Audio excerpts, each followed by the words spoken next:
Mjekët infeksionistë vijojnë të theksojnë rëndësinë etike të parandalimit, testimit dhe trajtimit në luftën kundër HIV/AIDS, një sëmundje që mbetet ndër sfidat më të mëdha shëndetësore në vendin tonë.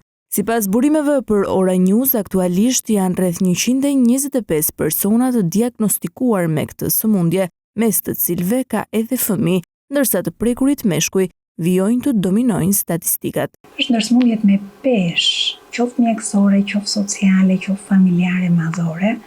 Vendi jonë rankohet në të njëjtat raporte si në vendet e rajonit përreth.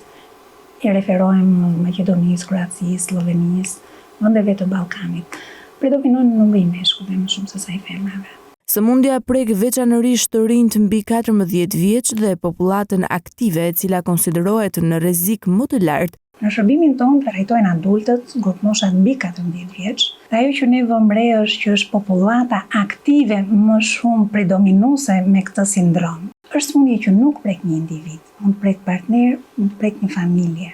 Mjekja infeksioniste Esmeralda Meta thot se testimi ofrohet kudo, në qendra shëndetësore dhe institucione të specializuara, ndërsa apelon qytetarët që të këshillohen me specialistët infeksionistë në çdo moment. Ofrimi i testimit të HIV-it në Shqipëri është kudo, është në spitale, është në njësitë vendore të kujdesit të shëndetësor, skrinimi i grave shtatzëna për evidentimin e hershëm, trajtimin dhe parandalimin e transmetimit. Këshillimi me mjekun specialist në çdo moment. Në ditën botërore të HIV/AIDS, mesazhi i specialistëve është i qartë: informohuni, testohuni, mbrohuni.